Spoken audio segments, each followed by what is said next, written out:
पिछले हफ्ते ही मैं ठाणे और मुंबई गया था। यहां मेट्रो समेत 30,000 करोड़ के प्रोजेक्ट्स के शुभारंभ का अवसर मुझे मिला। कई शहरों में मेट्रो का विस्तार किया जा रहा है। महाराष्ट्र में देश के सबसे बड़े कंटेनर पोर्ट बधावन पोर्ट की नींव रखी गई है। प्रधानमंत्री नरेंद्र मोदी ने कहा कि हमने मेडिकल शिक्षा को सुलभ बनाया है।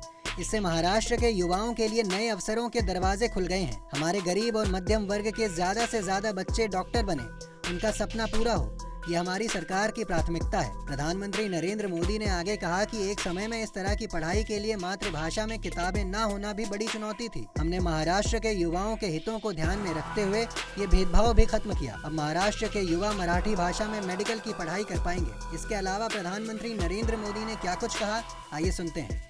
आज महाराष्ट्र को 10 मेडिकल कॉलेज की सौगात मिल रही है।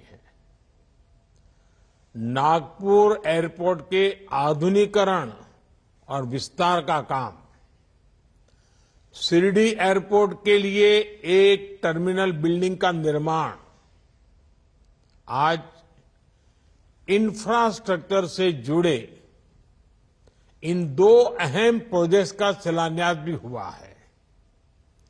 मैं इन सभी विकास कार्यों के लिए महाराष्ट्र के लोगों को बहुत बहुत बधाई देता हूं। अभी पिछले हफ्ते ही मैं ठाणे और मुंबई गया था। यहां मेट्रो समेत 30,000 करोड़ के प्रोजेक्ट्स के शुभारंभ का अवसर मुझे मिला। इसके पहले भी अलग अलग जिलों में हजारों करोड़ की विकास परियोजनाएं शुरू हुई हैं। कई शहरों में मेट्रो का विस्तार किया जा रहा है। कहीं एयरपोर्ट को अपग्रेड किया जा रहा है, तो कहीं सड़कों और हाईवे से जुड़े प्रोजेक्ट्स तेज गति से आगे बढ़ रहे हैं। Infrastructure, solar energy, textile park से जुड़ी परियोजनाएं लॉन्च की गई हैं। किसानों, पशुपालकों के हित में नई पहल की गई है। महाराष्ट्र में देश के सबसे बड़े कंटेनर पोर्ट बधावन पोर्ट की नींव रखी गई है। महाराष्ट्र के इतिहास में इतनी तेज गति से, इतने बड़े स्केल पर अलग अलग क्षेत्रों में कभी भी विकास नहीं हुआ।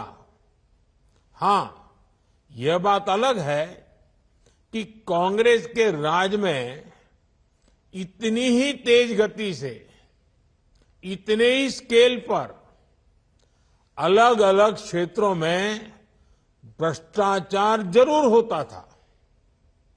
भाइयों और बहनों, कुछ दिन पहले ही हमने मराठी भाषा को अभिजात भाषा का दर्जा दिया।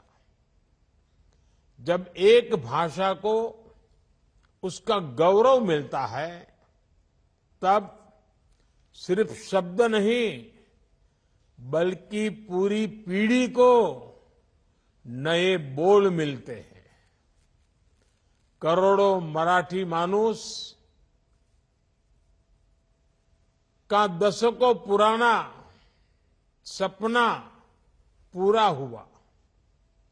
महाराष्ट्र के लोगों ने जगह जगह इसकी खुशी मनाई। आज महाराष्ट्र के गांव-गांव से मुझे खुशी के संदेश भी भेज रहे हैं। महाराष्ट्र के लोग अपने संदेशों में मराठी को अभिजात भाषा का दर्जा देने के लिए मुझे ढेर सारे धन्यवाद दे रहे हैं, लेकिन मैं बताना चाहता हूं, ये काम मैंने नहीं, आप सबके आशीर्वाद ने किया है।